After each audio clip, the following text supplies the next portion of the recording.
Big TV భక్తి సమాచారం WhatsApp ఛానల్లో జాయిన్ అవ్వండి. అన్ని విశేషాలు ఎప్పటికప్పుడు తెలుసుకోండి.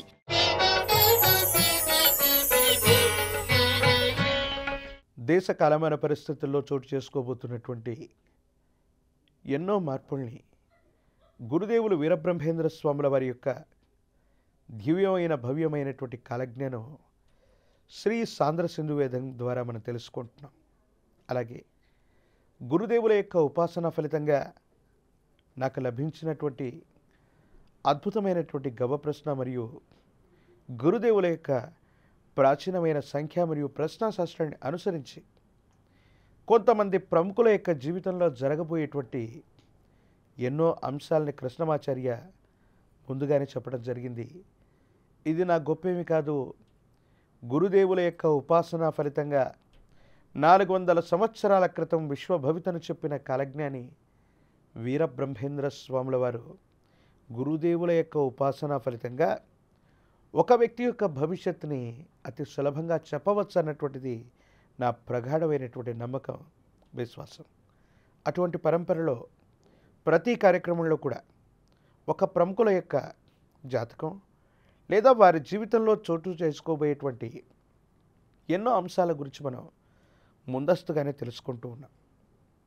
ఈరోజు కార్యక్రమంలో తెలంగాణ రాష్ట్రంలో మనం ముందుగానే చెప్పినట్టుగా కవిత గారి యొక్క జాతకంలో కొన్ని సమూలమైనటువంటి మార్పులు రాబోతూ ఉన్నాయి.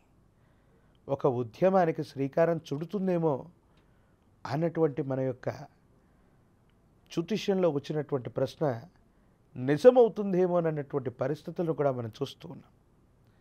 మరి దేశ కాలమాన పరిస్థితుల్లో వచ్చినటువంటి మార్పులను అటుంచితే కవిత గారి యొక్క జాతకంలో ఏముంది? ఈ తెలంగాణ రాష్ట్రం మీద గద్దెనెక్కే అవకాశం ఉందా? కేసీఆర్ యొక్క తనయులైనటువంటి కేటీఆర్ మరియు కవిత గారిలో నిజంగా కవిత గారి యొక్క జాతకంలో తెలంగాణ రాష్ట్రాన్ని గద్దెనెక్కి ముఖ్యమంత్రి స్థాయిలో కూర్చోనగలిగినటువంటి పరిస్థితి, యుగం ఏవైనా వారి జాతకంలో ఉన్నాయా అన్నటువంటి విషయాన్ని మనం పరిశీలించేటువంటి ప్రయత్నం చేద్దాం. ప్రశ్నాశాస్త్రాన్ని అనుసరించి ప్రశ్న వేసే ముందు ప్రతిసారి మీ అందరికీ కూడా మళ్ళీ నేను గుర్తు చేస్తూ ఉంటాను.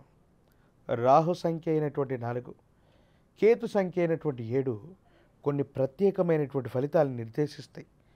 వాటిలో ప్రధానమైనటువంటిది రాహు సంఖ్య అయినటువంటి 4 ప్రతికూలవంతమైనటువంటి పరిస్థితులకి కారణమవుతూ ఉంటుంది. శ్రీమతి కల్వకుంట్ల కవిత గారు వీరి యొక్క భవిష్యత్తులో తెలంగాణ రాష్ట్రానికి ముఖ్యమంత్రి లేదా ప్రతిపక్ష నేత లేదా అద్వితీయమైనటువంటి స్థితిగతుల్లో ఈ రాష్ట్రాన్ని శాసించగలిగినటువంటి మహోన్నతమైనటువంటి శక్తిగా మారబోతుందా అన్న విషయాన్ని మనం తెలుసుకుందాం. శివాయ బ్రహ్మణే నమ, వీరబ్రహ్మేంద్ర స్వామినే నమో నమ. జై వీరబ్రహ్మ జై, గోవిందమాంబ జై. వచ్చినటువంటి ఫలితం 3. ఇది దేవగురు అయినటువంటి బృహస్పతికి సంబంధించినటువంటిది.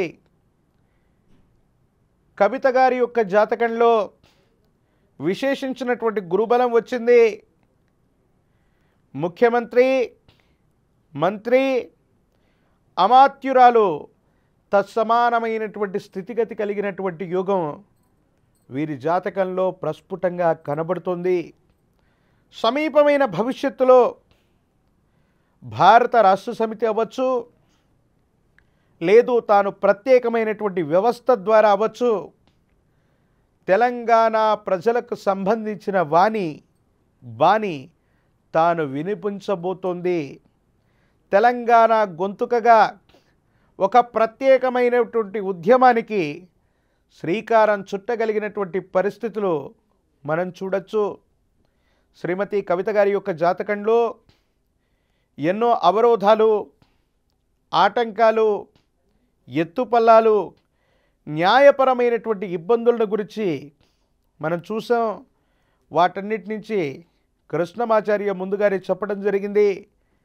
శ్రీమతి కవిత గారి యొక్క జాతకంలో అఖండమైనటువంటి రాజయోగం కారణంగా శ్రీ కల్వకుంట్ల చంద్రశేఖరరావు గారి యొక్క భవిష్యత్తు వారసురాలిగా కవిత గారు అద్వితీయమైనటువంటి ఖ్యాతిని పొందేటువంటి అవకాశం మాత్రం తప్పకుండా వారి జాతకంలో ఉన్నట్టుగా మనం చెప్పచ్చు.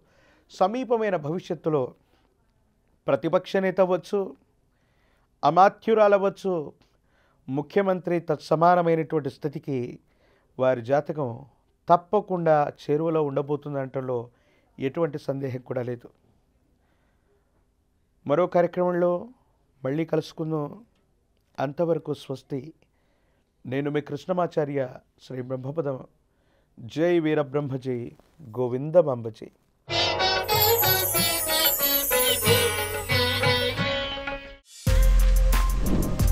For more videos like this, subscribe Big TV channel.